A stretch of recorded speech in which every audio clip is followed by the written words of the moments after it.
Hello,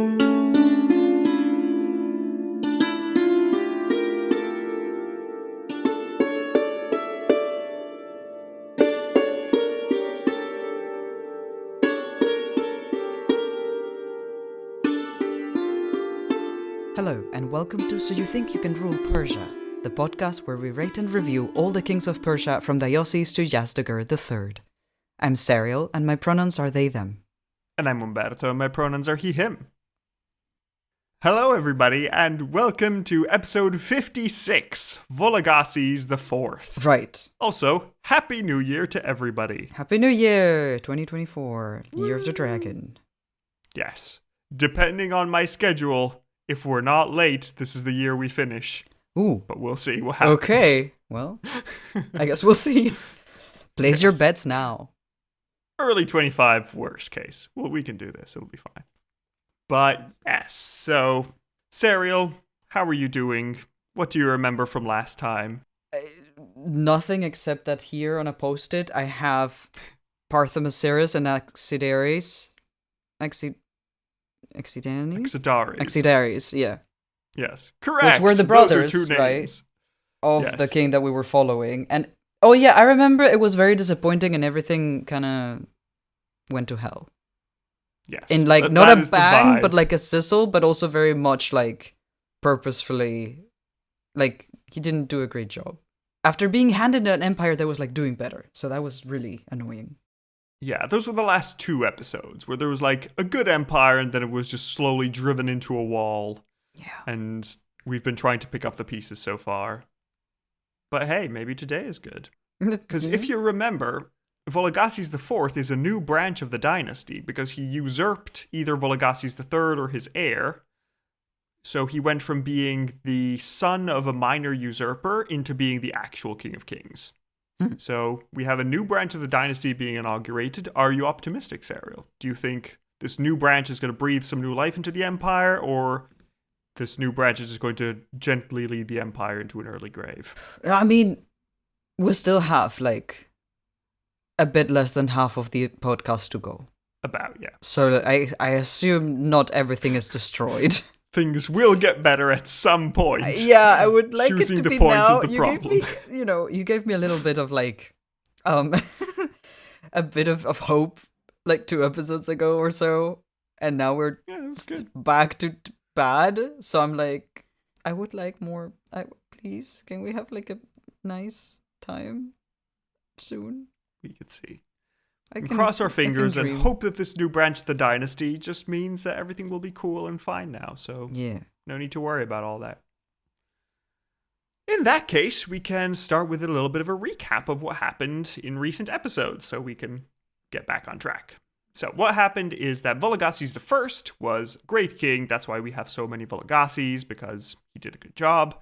Vologases I managed to basically conquer Armenia from the Romans, give it to his brother, install a dynasty that will last 400 years, reform the empire, increase its centralization. Hooray, we've done it. His son, Pacorus II, failed at everything. Yeah. So Pacorus II lost territories in the east to the Kushan Empire, lost the west to a usurper called Osroes, lost Armenia to the same usurper called Osroes, Yep. and was just stuck in the middle in a burning trash pile. And last episode's protagonist, Vologases III, well, he lost more territories in the east to the Kushans. The west was ransacked by Trajan and his goons. Oh yeah. They went on this extended raid into Mesopotamia, burning and destroying whatever they could. Then they realized they couldn't hold on to Mesopotamia, so they just ran home. And Hadrian decided, you know what, sure, you can keep They Mesopotamia. destroyed everything and then just left. They were like, oh, whoops. Yes. Yes. I In guess we that can't way, keep Trajan it. was following Never mind. Alexander.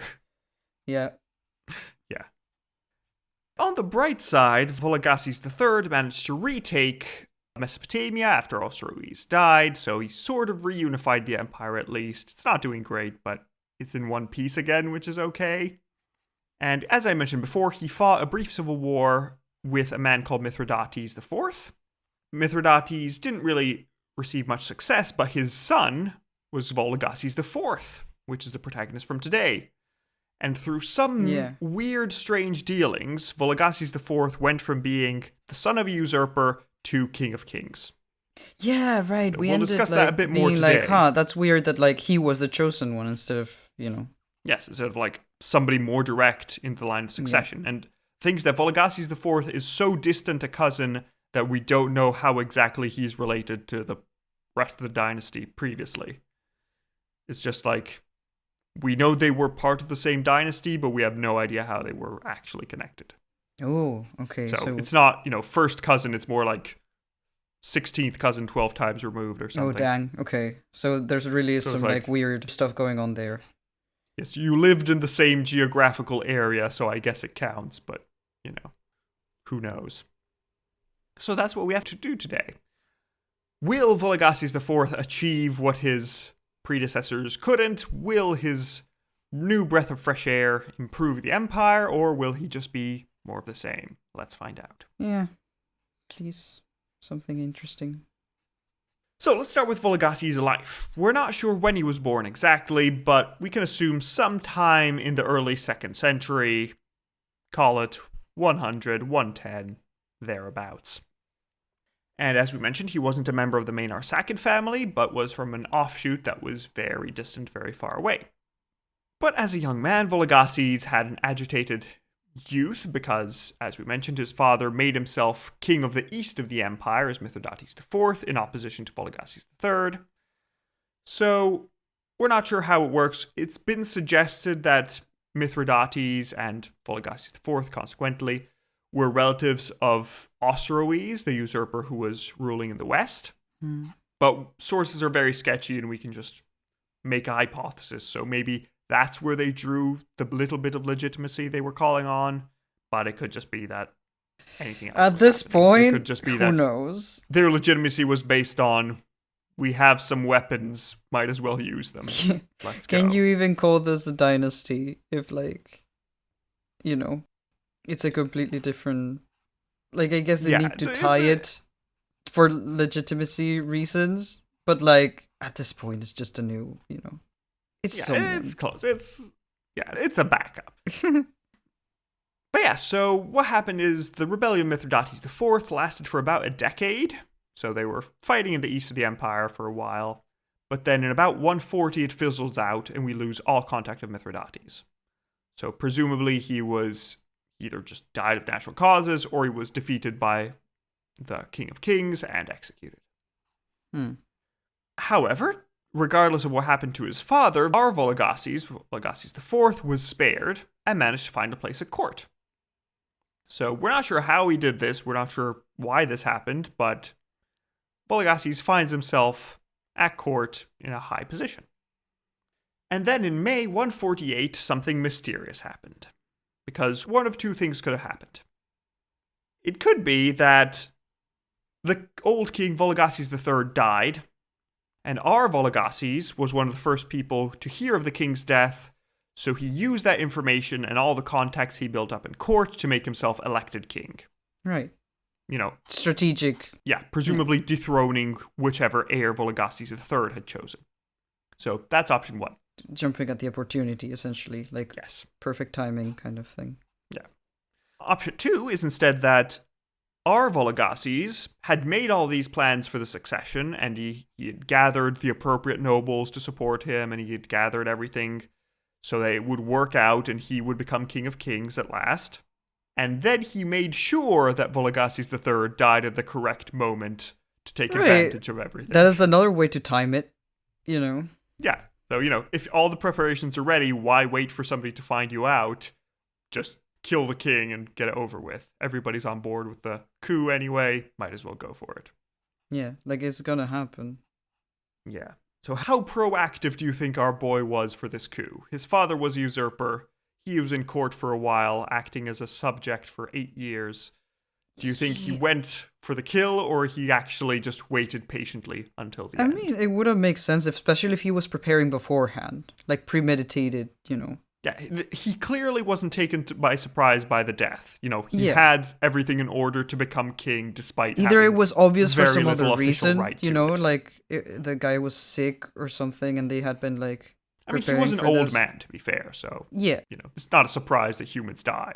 So I guess it depends how ready he was. But yeah, I wouldn't put it past, just being like, well, I guess, we have everything.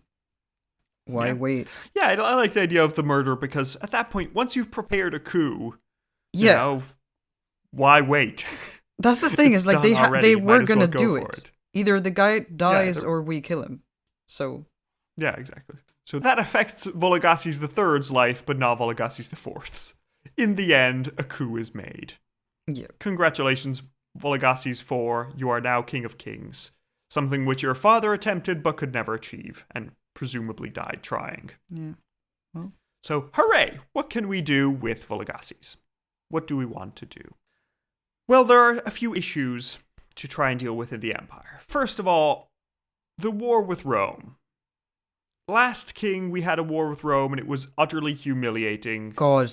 Like, Don't we even... didn't lose, but the capital got captured. Yeah, didn't we, actually? Seleucia was burned to the ground. You say we didn't lose, but like, agree to disagree. I mean, we didn't lose Mesopotamia, let's say. We managed to keep it in the empire. It's not a Roman province. Yeah, thank God. And Armenia is also under a Parthian prince, so, it's neutral right now, but I love that Armenia is not allowed to have their own politics. No. That's what happens when you're between two superpowers. You just accept what comes to you. You just choose who to side with when it's convenient and hope they won't hit you too hard. Yeah. So Vologases needs to try and, clear up the situation. He doesn't want the stain on Parthian honor to remain, so he starts planning a war against Romans to try and fight back.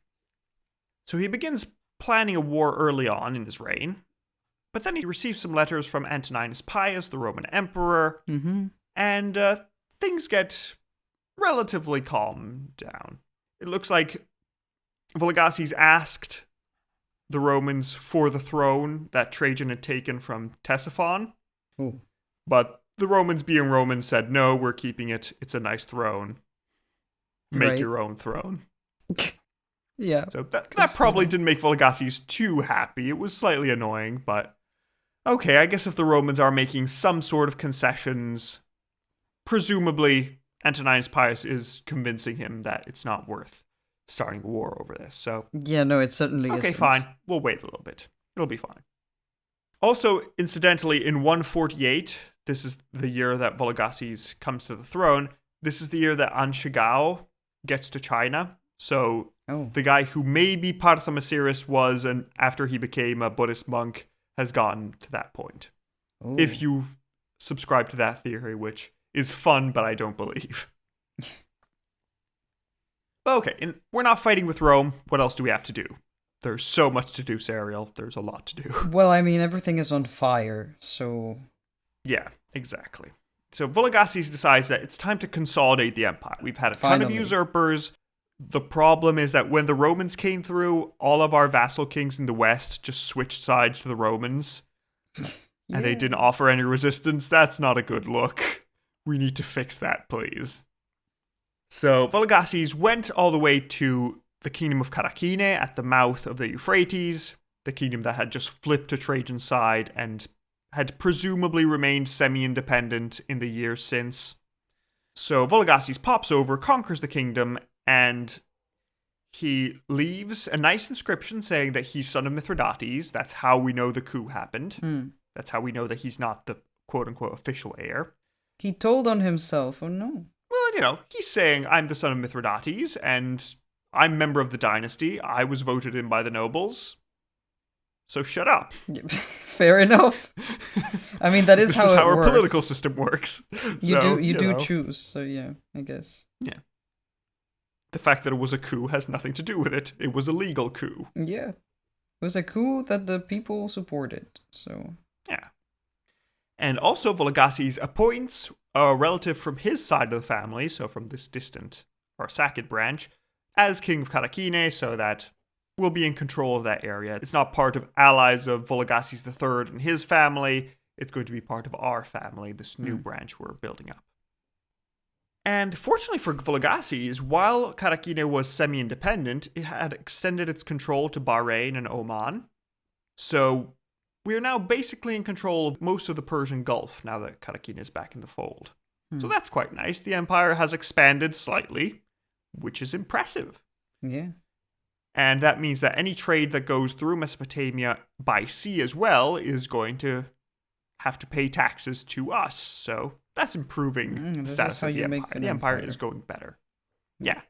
The Romans can still bypass us by going through the Red Sea, which is less than ideal, but, if anybody wants the more direct route through either Iran or the Persian Gulf, well, they can do that, and we can take advantage of it. And that way, maybe the Romans won't be that annoyed that we do this, and we don't, incite another war, because they don't want to pay taxes or something. Yeah. So, okay, now we've consolidated the empire, we've improved our trade. Time to get back on the Roman thing. Because, Sarah, you know what the problem's been so far? Oh, tell me, please.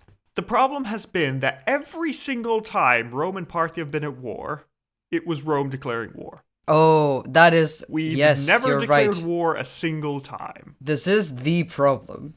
Of all the problems we could be having, this is the one that I'm worried about. So Vologases thinks, you know what? The Romans have always managed to have the initiative on us. If we get the initiative on them, this is how we win. It definitely, that's why. That's why we've lost before. We'll see how well the logic works. What? Because Antoninus Pius dies in 161, and he's succeeded by two young emperors, Marcus Aurelius and Lucius Verus. Oh, this will go great. It's not... Yeah. They're just some emperors. Nobody has heard of them. Yeah. They're just random emperors. They're kids. They're young. They're inexperienced. There's a succession. Who knows? There might be a usurper or something. Successions are always messy periods. So, as soon as Vologases hears the news, he declares war against Rome, the only time Parthia ever attacks Rome. Wow. Terrible choice. Properly terrible. Yeah, we don't know what the justification for war was, but presumably it doesn't take much imagination to assume that probably something to do with Armenia. Yeah. Something, who knows. Somebody wants to replace an Armenian king. And it would also make sense that Vologases would want to put a member of his side of the family on the Armenian throne and not a member of the dethroned dynasty on the throne, because that would make things iffy in case anybody tries to usurp him. So, okay, the war starts, and Vologases tries to make some inroads, but the Romans seem to be prepared well enough. Because it looks like the Roman governor bordering Armenia decides to follow the path that Trajan had followed a few decades earlier. He thinks, if it worked last time, why can't it work this time? Also, he is trusting in the prophecy of a man called Alexander. The prophecy. I love that it's yes, and then there's also a prophecy that we're using to make military decisions. Yes. This Alexander is the Alexander of Abnoticus, which is an option in our Patreon series if you want to vote for it. Wink, wink, nudge, nudge. Subscribe to Patreon. It's flawless. Just seamless plug. There we go. Yes. Incidentally, this Alexander of Abnoticus is the creator of the god Glycon. Oh, I don't know that god. Well, it seems to have been a taxidermy snake with a series of tubes that go into it, through which an assistant could make prophecies through the snake god. That is so cool. Yes, it's apparently the god that Alan Moore, the comic writer, worships. Oh. Because he said that it's better to worship a god that you're sure is a fraud than one that might be. So, fair enough. Yeah. Fair enough, Mr. Moore. Good on you. On brand. Yeah. But anyway, the prophecy given to the Roman governor was the following. Under your charging spear shall fall Armenians and Parthians. Then you shall fare to Rome and the glorious waters of Tiber, wearing upon your brow the chaplet studded with sunbeams. Uh-huh. So how do you think this expedition went, Serial? Does that sound like a good prophecy? Yeah, I mean, I want to wear... What was it? Studded with? Sunbeams. A chaplet studded with sunbeams. Yeah. That's a look. That sounds amazing. Yeah. Well, Vologases surrounded the Roman army and killed almost all of them. None of them made it out. It was a terrible massacre. So, hooray! Parthia wins! Yeah. I thought it would go really badly because, No, it's been going well. The plan has been working out so far. And I love that this Alexander modified the prophecy after everything had failed to say, no.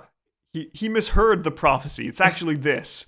It was better for you that your forces against Armenia march not, lest some man like a woman bedight that is like a crucial part of the prophecy, Yes.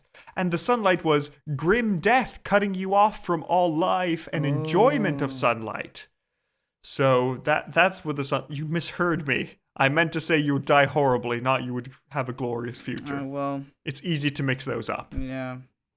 Which is apparently something that this Alexander did a lot, which is why I thought it would be fun to have an extra episode on him. If you're interested. Turns out we were wrong. Yes. Whoops. Actually, no, I misinterpreted the prophecy. It was right all along. My bad. Actually, I didn't misinterpret it. You misinterpreted it. Yes. I knew all along. I tried to warn you, but Yes. I thought it was weird you're going up to war after the prophecy I gave you, but, I respect your decision. But yay, okay, so Vologases has destroyed a Roman army. Nice, let's go. Finally a win. Yes, so he marches all the way to the crossing of the Euphrates, border between the two empires, and he made the king of Edessa his vassal. So he manages to capture the river crossing without having to fight anybody, it just wins. Nice. We love that. He then marches into Syria, and he defeats the local Syrian governor so severely that despite the Roman army still existing, Vologases is free to do whatever he likes in Syria. Wow. Syria is free, he can do whatever. They probably just have enough to protect a few key cities, but the province itself is open. Nice. And it looks like, considering that there were 5 whole legions in Syria, it looks like these defeats were much worse than what happened in Armenia, because, Crassus's defeat was 7 legions. We've gotten rid of 4 or 5 at least. So, things are going well. Vologases is doing a great job. Yeah, I'm still, trying to process because I expected this to go so wrong. Yeah, but no.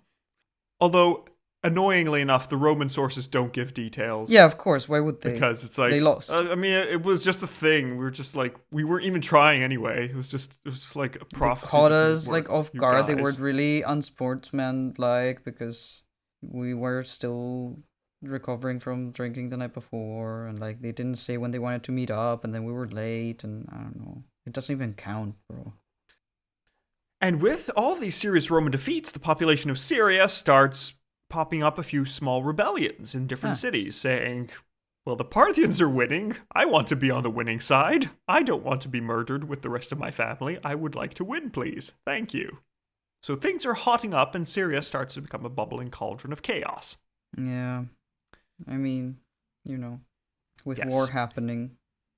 It's at this point that the Romans decide things have become serious. We should send one of our 2 emperors to deal with the situation. One of the 2 that we have right now.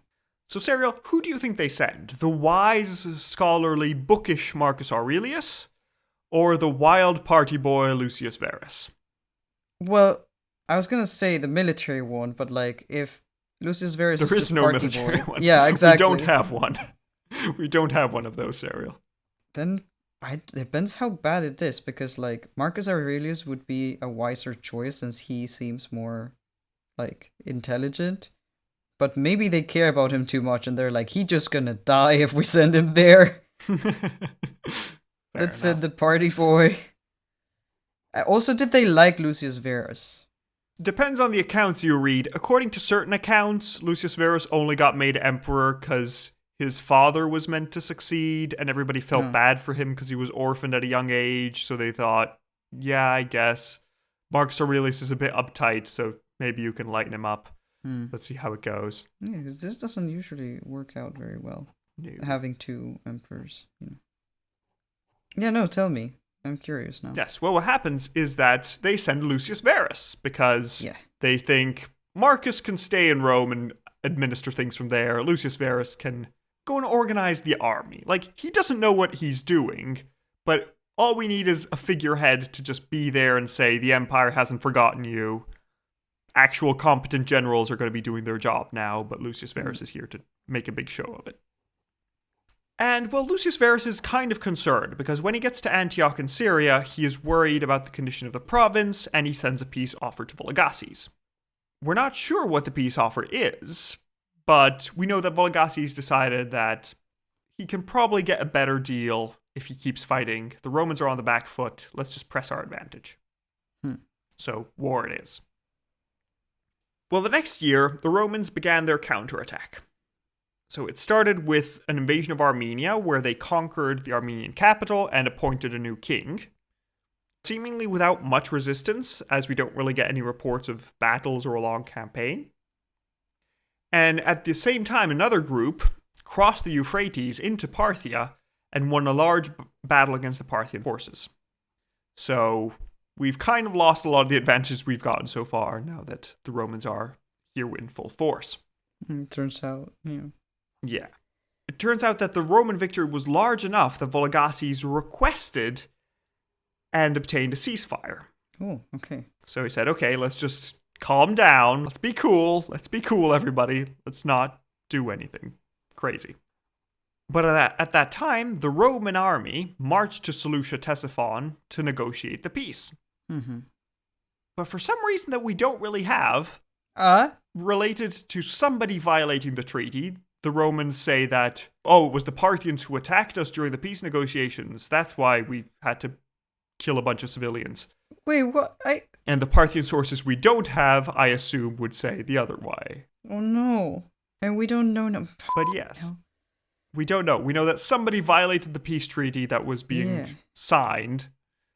And realistically, since it was the Romans in front of the capital with its gates open, it would be their advantage to violate the treaty and just sack the city and say, shh, the Parthians did it.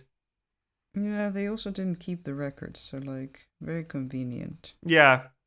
We don't know. It's messy.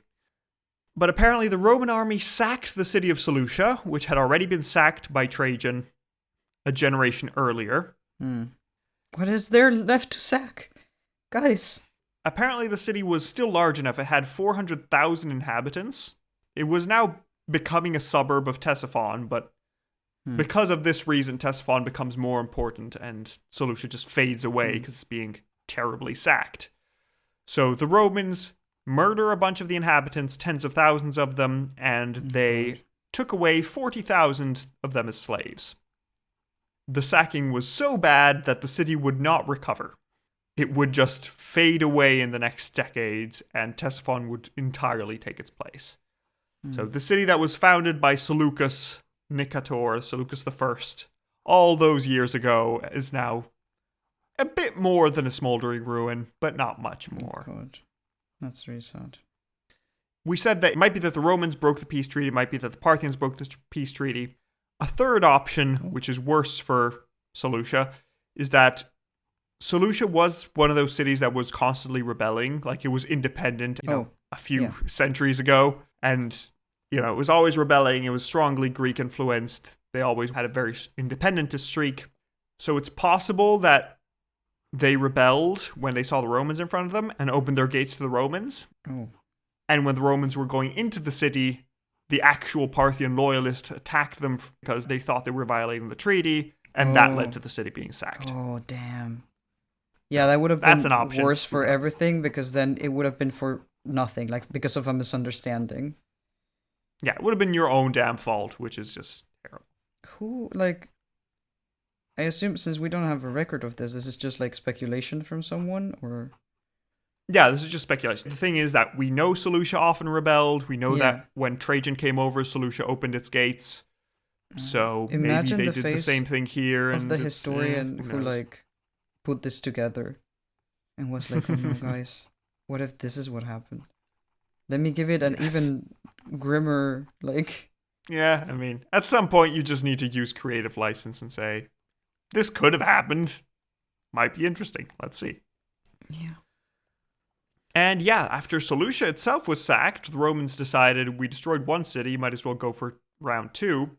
So they captured Ctesiphon again and destroyed Vologases' palace there. And it looks like the Romans then planned to march further into Iran and had reportedly begun moving into Media when they suddenly stopped.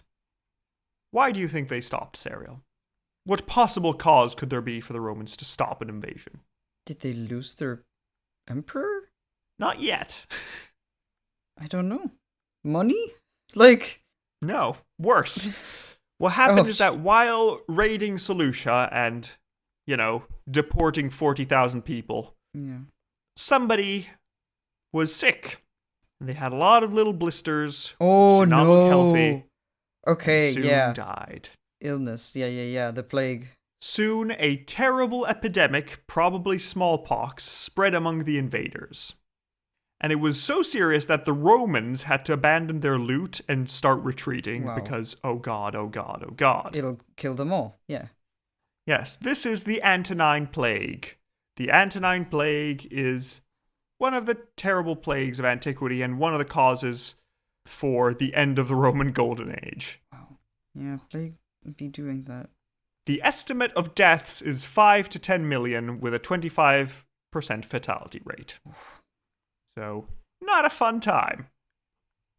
And the Historia Augusta, which fans of Totalis Rankium will know, but non-fans of Totalis Rankium, why, first of all?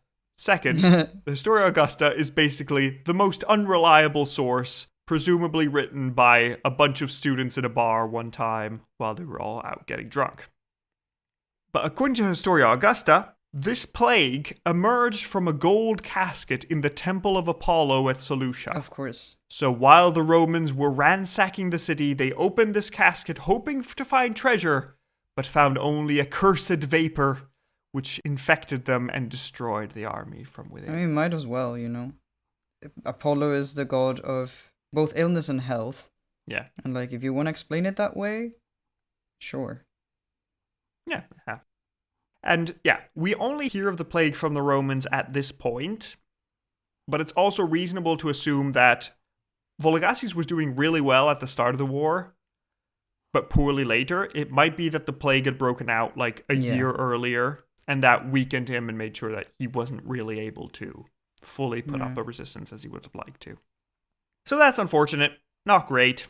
But the Romans are at least retreating out of Mesopotamia. It's followed by a rapid Parthian advance, which retook the lands, expelled the Roman king of Armenia, and they put on a new one. Things got fuzzy, things got weird. The Romans took control of a few minor border kingdoms. Then they came back and put their candidate on the Armenian throne. It's still an Arsacid prince, but it's more Roman-sided, so bit messy.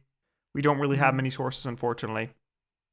But in the end, we managed to conclude a peace because there's plague in both our empires. Let's stop. Nobody has time for war right now. Yeah. War is against the plague. Yeah. So we had a very unsatisfying peace treaty, especially considering how well the war had started. Because Vologases had to accept the Roman king of Armenia. So Armenia is now a Roman puppet. That sucks. It's still a distant cousin, but not fun. We lost it, yeah. And for the first time, we had to lose the nice, clean Euphrates border in the west. Oh. So from the time of Mithridates I, the Euphrates has been the Parthian border in the west.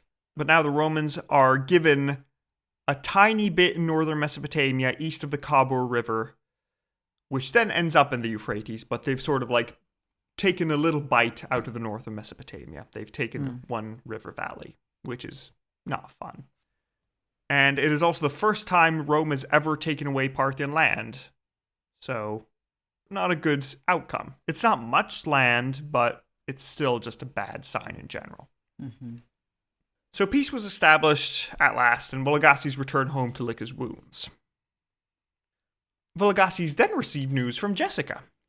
Jessica came over with a nice letter. Is the plague over? No, the plague is still going on. Cough, cough. Oh no. Jessica. We haven't invented antibiotics yet, but, hold tight for another 1,900 years and you'll make it. But Jessica tells Vologases, hey, you know that Marcus Aurelius guy? Yeah, turns out there's a usurper in Egypt who's declared himself emperor and wants to defeat Marcus Aurelius. So, that sounds nice. Yeah, fun. I like that idea. So, Vologases sends a letter to this man called Avidius Cassius and says, hey, listen, if you need Parthian soldiers to overthrow the Romans, we're all for it. Just tell me, and I'm happy to help. We can work out some deal over Armenia later. The problem is that this whole usurpation died really quickly, because Avidius Cassius had made himself emperor thinking that Marcus Aurelius had died of disease in Germany. And he didn't know that the emperor was still alive. Right. When Marcus Aurelius told everybody, hey, I'm alive, P.S. Commodus is my heir now because I need an heir in case I die in this war. Well, Avidius Cassius's men were so terrified about what was going to happen that they just killed the man they made emperor, and usurpation over. Guys, sorry, we f***ed up. We didn't mean to. Messed up, guys. Sorry. It happens. So, yeah. Vologases doesn't get much out of the civil war. He sent a letter. It could have been better. And yeah, the rest of the reign seems to have been relatively peaceful, which is nice. We don't hear any news of any usurpers, which is great. Also considering how poorly the war with Romans had gone. You know, it's just bad optics in general. The capital was sacked. Yeah. And we had to lose some land in the west. So this presumes that Vologases had a really good handle on the nobles, and they all either respected him or had some reason to care. Yeah. So Respect that went or well fear, enough. That's I nice. Yeah. He managed to control them, which is more than you can say for most of our kings. Yep. The nobles. And that's when we arrive to September of 191, when we get new coins appearing from Ctesiphon. Oh, okay. These coins are from a Vologases V. Okay. Did I miss something? Now, the thing is that we get these coins at the same time as coins from Vologases IV, our protagonist. Okay. So, presumably, what it means is that Vologases IV has managed to have a son and appoint him as heir. Good. Okay. By this time, Vologases IV is in his 80s at best, 90s at worst. So he's clearly an old man and is clearly understanding that the succession needs to come. Yeah. He understands that a succession is a delicate point. He usurped one. He knows how these things work. How do I not get myself in the same thing I did to someone else? Yeah. Which, you know, hire a hacker for your security team. That's kind of... Yeah. Fair enough. It helps. And yeah, so Vologases IV appoints his son as heir. We can assume he was getting sick because 6 months later, in March of 192, Vologases IV died of natural causes, we can only assume, and he left a nice, clean succession to his son, so he managed to inaugurate his new branch of the Arsacid dynasty without any trouble, and his son succeeded peacefully, so... Good job. Usurpation successful. Nice. We'll see how his son will be able to do. Vologases V, The Empire Strikes Back. So, what are your thoughts, Sarah? What do you think of Vologases IV? How does he stack up with expectations? Are you happy, sad? It was interesting. I mean, at least it went places, you know? Like, there was some development. We didn't immediately burn. I am happy with... It wasn't easy. There were some... Yeah, I feel like if the plague hadn't happened, it would have been so much better. Yeah, but that's how plagues tend to... Yeah. Because, you know, he was doing really well at the start of the Roman War, and, you know, maybe he could have just gotten a piece there, but then the plague struck, and it was like, oh no, we need to run away because we're all dying. Yeah. You put everything else on hold because, you know. Yeah. Also, it's nice that there are no usurpations. That's really surprising. Like, this is a usurpation-heavy time period. Yeah. And he was the only king in charge during his entire reign, which is... very impressive. It seems a simple thing to say, but it hasn't been simple. We haven't had that since... Since? Phraates IV, maybe? It's been a while since we've had a king that was just him being king for a while and nobody usurps him.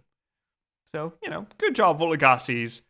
Yeah, I just feel it was unlucky. Could have been better, but he did a good enough job, I suppose. Okay, well, at this point, are you ready to rate him, Sarah? Yeah, let's do it. All right.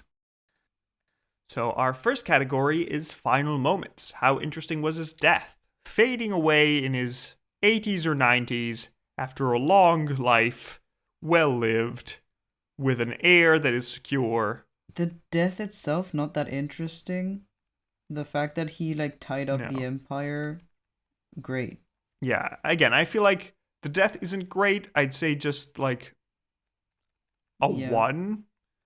But I like the fact that, it's been a terrible, chaotic period, and he managed to just see the end coming, tie up his affairs. Very impressive. Make it all work. I kind of want to give him more points for that, but I think those points might come in, Ehrenschein or... You can see, you give him as many points as you like here. Well, it's not because of the death, though. It's just, how well he managed to do things before passing. Fine. That's true. I still feel like I go for a 1. I won't go for a 0, I'll go for a 1. It was a good way out. Yeah, your match. Okay, so with a 1 and a 1, we get a 1 out of 10 for final moments. Our next category is battle hardness. How good was he at war and fighting? Story of 2 parts, really. Partially. So first of all, he declares war on Rome for the first and only time in Parthian history. Bold move. I'm glad it went well. That's impressive. That's surprising. Worse. Yeah. And it works out really well for him. He starts, the Romans try to invade through Armenia, he destroys their army. He then marches into Syria, finds an army there, destroys it as well, and then he just has free reign across Syria, and he takes some nice border kingdoms. Yeah. That's pleasant. That's good. That's a good job.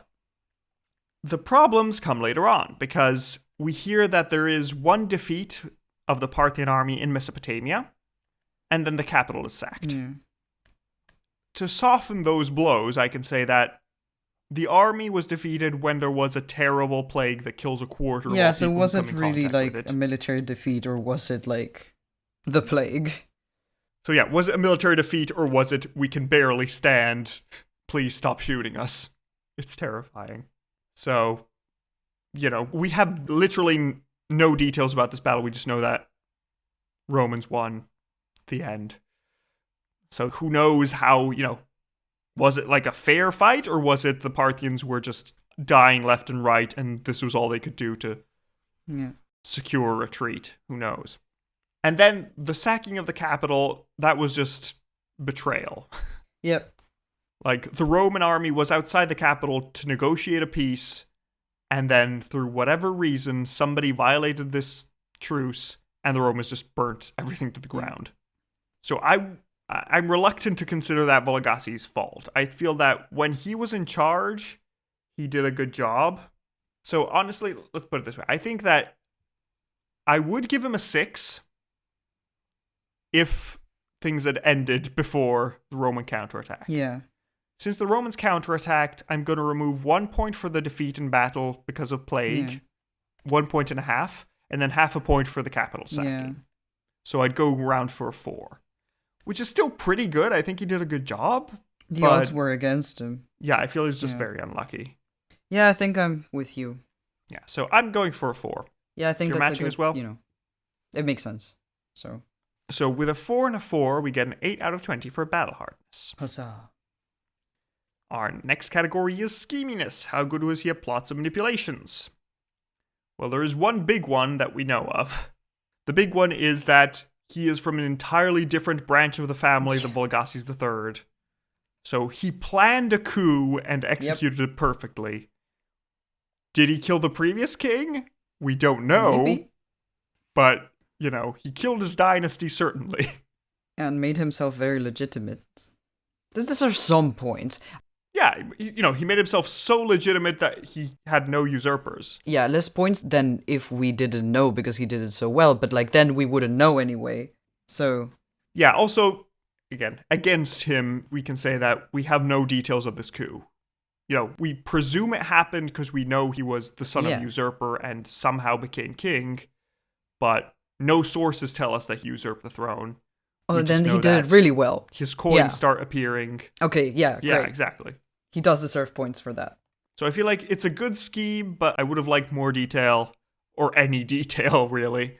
But I think that he deserves a good shot. Like, this isn't Darius level, but I feel like if we had the detail, it could be Darius level. Yeah. Because nobody says you're a usurper. We only know you're a usurper because you're telling us your father's name.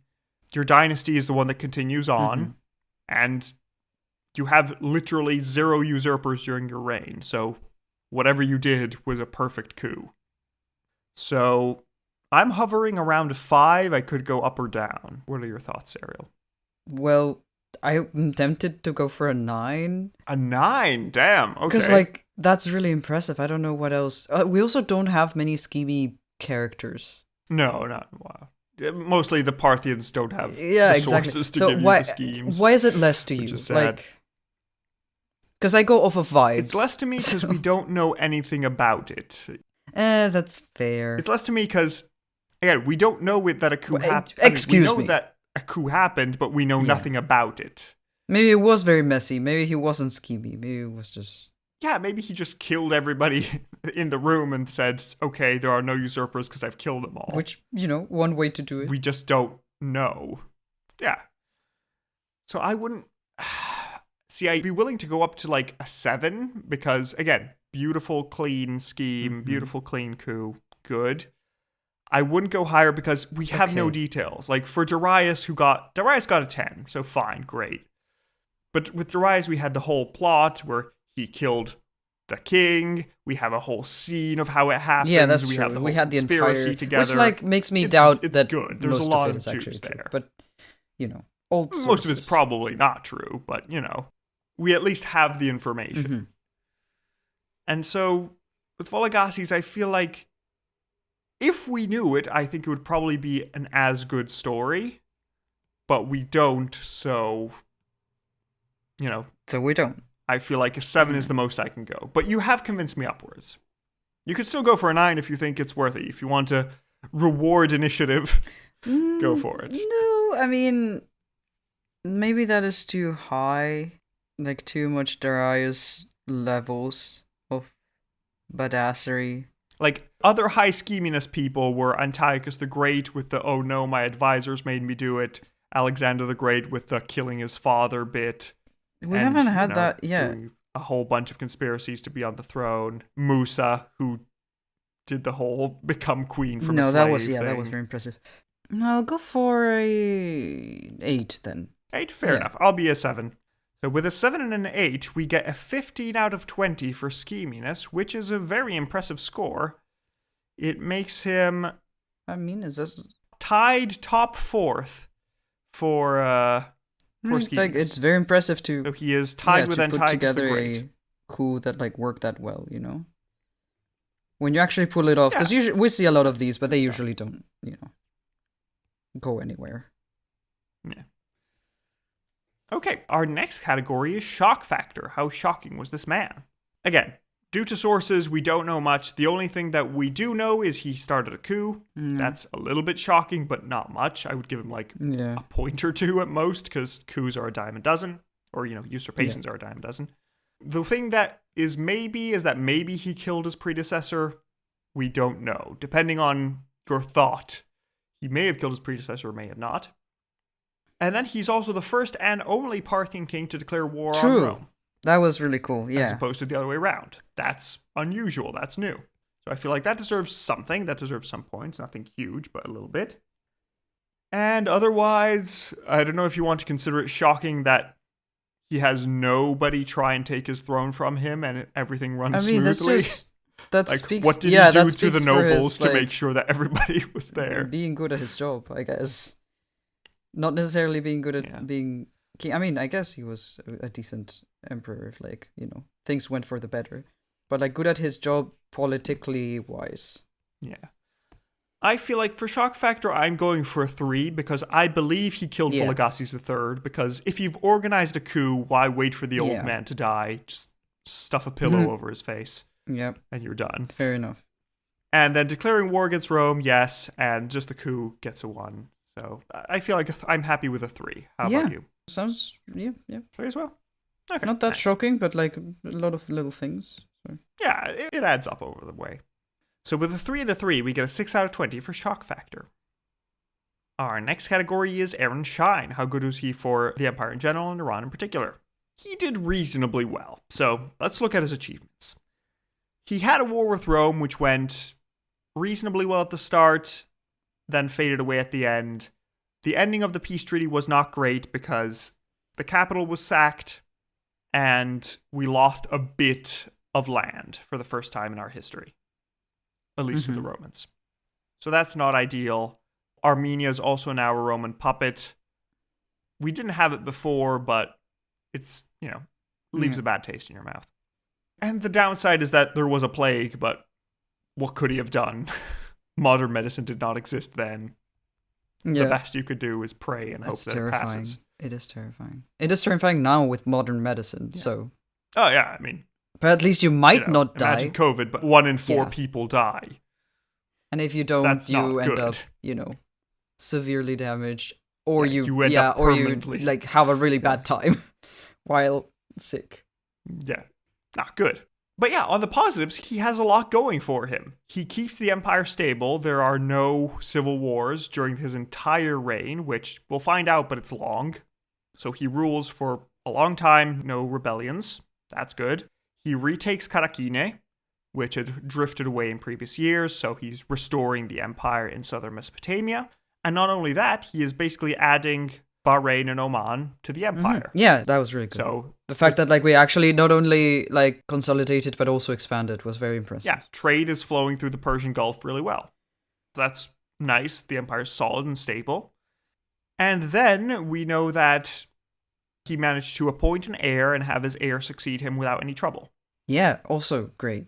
So the empire is doing a lot better than it was under our previous 2 kings, where it was under constant civil war on fire. We don't hear of any reforms, but that's just because we don't hear of anything. Yeah. That's just because we have no sources, and some people that are coming have an interest in not showing these people as being too competent. I see. We'll find out. Yeah. But okay, so we don't have sources because the future got rid of the sources, on purpose. Yes, the future got rid of the sources, and, maybe he was great. Maybe he did a great... I mean, he kept the empire stable for decades. Yeah. He must have been doing something right. Of course. That not one noble decided, sure, I'll try a rebellion just for fun. No, it was just, everything's at peace, we're great. So, overall, I feel like I would go for a 6. Because I feel like the empire is better off than it was before. Yes, we lost a war with Rome. Yes, the capital was besieged. Things happened, which, of course, it's also part of the, we need to count it as, it happened during his reign. So, but, it wasn't his fault that there was a plague, for example, right? Yeah. It takes points off, but, it could have been so much worse, and it actually got better. Which is very impressive. Yeah, I would like to give him more than a 6. I think he would deserve more than a 6 if we knew more. But as things stand, I think 6 is fine. The empire improved a little bit. Some things got worse, but some things got a lot better. So, 6. You matching? Yeah, actually, yeah. I also wanted to go higher, but, it is what it is. Yeah. He deserves more. Okay. So, with a 6 and a 6, we get a 12 out of 20 for Aaron Shine. Amazing. Which is a very high score for Parthian standards. 1, 2, 3, 4, 5. 6th highest score for Parthian standards. Just behind Artabanus III, which did quite some reform. So he's doing well. Okay, our next category is Face of Faces. What did this man look like? And done. Nice. Okay, Enjoy. So Cyril has finished their drawing. Let me pick it up and describe it to you all. Ooh, okay. That's surprising. Yeah. Interesting. I like it. So what we have is, I don't know if that is the inspiration or if that's just what it looks like to me, but it reminds me a lot of the cartoon Hercules. Is it meant to be that or no? No. Wait. No? What? Okay, fine. What? Is that the right one? I think it is, yes. But, okay, because what we have here, I'll describe it. I'll explain my reasoning afterwards. But Oh, I see what you mean. Oh my god, I was like, There what? What? Yes.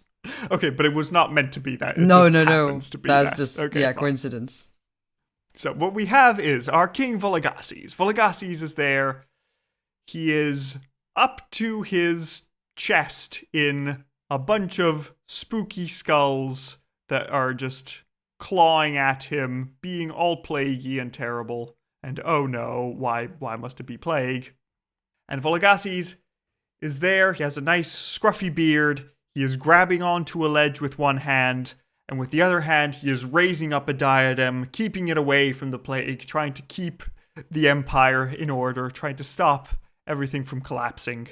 And he has a beautiful crown with a series of nice spikes going along the middle as a little crest, and some side wings over the ears. Yeah, because you mentioned, Yes, so you can see Vologases doing his best to try and keep the empire above water, try and not drown.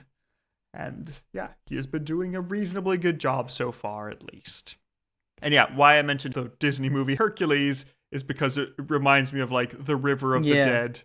When Hercules gets out and when Hercules dives in, has to get out. Yeah. So there we go. So thank you very much, Serial. That was a lovely drawing. If any of you would like to see it, if you're a patron, go on our Discord. Or otherwise, you can go in the notes of the episode or on our website in Serial's portrait gallery. And now let me show Serial what Vologases actually look like, and they can tell us what they think. So here's Vologases. Behold, a man. This coin is so like funny looking for some reason. Yeah, I think because his eye is so far down, The eye is his eye is in the middle of his cheek. But yeah, it's a coin with a side profile of this guy with a very like square shaped beard or like rectangular shaped beard, like very well combed. Yeah. And a fun hairdo or part of the hat. I don't know, like the hair going down the back. Yeah, I feel like it's part of the hat. Probably. It looks too regular to be but, hair. But maybe it's just stylized. Stylized, it might be. And the hat does have this little like horns or wings on the side and the thorns on the very top, which like is why I drew them, because Umberto told me. Because sometimes I'm like, okay, if I don't have much of an idea, we haven't had a description of the person, I'll be like, okay, tell me like something that is on the portrait that I can, incorporate. Yeah, he's wearing some robe and some necklaces maybe. There's this symbol on the right side, which I don't know. I don't know what that is. It looks like a beta, but which could stand for Vologases, but I don't know what it is. Yeah, I mean, it's fine. It's a very stylized coin. At this point, a bit more and we will get logos on coins, but... Yeah, we go a weird way, because Parthian coins, they speed towards the stylization direction, and then eventually, when we get a new dynasty, we'll just go entirely the opposite direction. Ooh, and be like super detailed. So many, yes. Wow. Interesting. I mean, so I like the a simplified conscious ones. thought, but it was interesting. Especially because it still defies if a person. You're not like using like a shield or like a crest or something like that. So it's still a face, and I guess it has to be recognizable as just not like king, but as in this particular king. Yeah, so, it's a king. So you need to like simplify the person into. But I don't know. I mean, it's funny. It's not that different from other coins we've seen. So I don't know if I would like go for much. Yeah, my thought is a 4-ish. Yeah. I do like that the eye is weird, but it's not like, it's not super memorable coin. It's a bit funny, but like I don't know if that's enough to, It's better than others, but it's not the sort of coin where it's like, oh, you have to see this one coin. It's amazing. It's just like, it's fine. I feel like I'll go for a 4. Well, how about you? Are you matching? Yep. I think that's... Okay. So with a 4 and a 4, we get a 2 out of 5 for Face of Faces. Okay, then our next category is lengthiness. How long do you think this man reigned? 20 years? 20 years is not the case. You are grossly underestimating. Yeah, no, I mean, I was thinking more, but like so much happened and I never know, like... Well, it's true, because so much happened and we barely had sources. He made it into his 80s or 90s, and we saw the entire like reign of Marcus Aurelius. And okay, I'll say 40 then. Okay, closer. He did a grand total of 44 years, Wow. being our 5th longest reigning ruler, which is very impressive because our man was not in a stable time period. He did a good job. Yep. So, yeah, he ruled from 148 to 192. So we're out of the Roman Golden Age, thank goodness. We can kick them back a little bit now. But divided by 5, that gives him a grand total of 4.4 out of 5 for lengthiness. That brings us to the final score, which is a grand total, a very, very impressive score of 48.4 out of 100, which places him just under Musa, and above Antiochus IV, above Xerxes I, above Mithridates I. Wow. He is up in the very prestigious 40s club, so he's done a very good job for himself. Let's see how he does with our next question. How about that? Because what we want to know is he coup-y enough? Is he plaguey enough? Is he stable enough to be called a Shahanshah? Or is he just a Shahanah? There are 2 Shahanahs higher than him, but there are several Shahanshahs below him. So, what do you think this story was worth?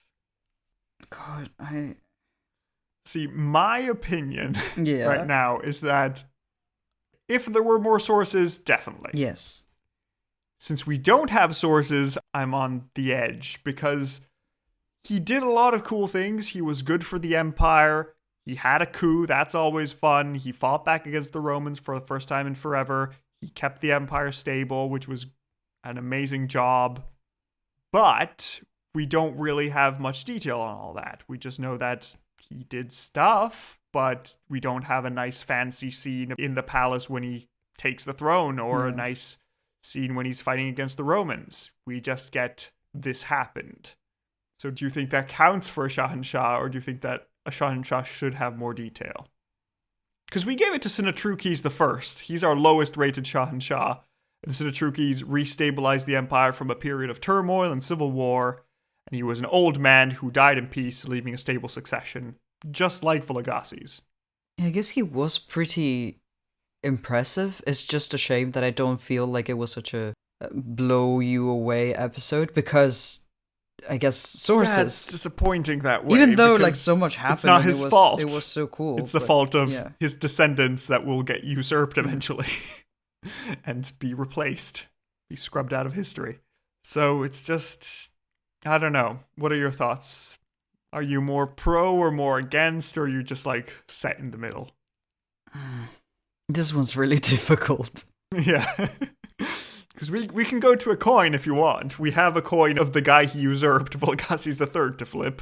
We can you know that what? Let's give it to him. See. Let's give it to him because he didn't get more points because, like, even though he deserved them because of the sources, and he didn't do more because of the sources, and we didn't do, so like, I'm like, at least he can get this because he was impressive. Yeah, I feel like I agree. The fact that he did a lot of good things. Sure, we don't know much about him, but you could write a kick-ass novel about him. Yeah. There is the material to do that. That would be cool. So, there we go. If I write something, I'll put it on Patreon. Yes. We'll see. We'll see if I feel inspired. It would be nice. But yeah, in that case, congratulations, Vologases IV, a dark horse out of nowhere for the first time. Confetti. In so long. So long. He has finally become a Shahanshah. Our first Shahanshah since Musa. Hey, listen. Do you remember how long ago that was? Listen, it's been hard. Yeah, so congratulations, Vologases. You can head off into the Paradise Gardens. Be careful with the gate. It's a bit rusty. Nobody's used it for a while. But make your way through. You can go and meet Musa, who is not even your ancestor, but, we're still roughly part of the same dynasty. It counts. So we're going to say it counts. Your well-earned rest, Vologases. You've deserved it. I'm sure Vologases I is really jealous. Yep.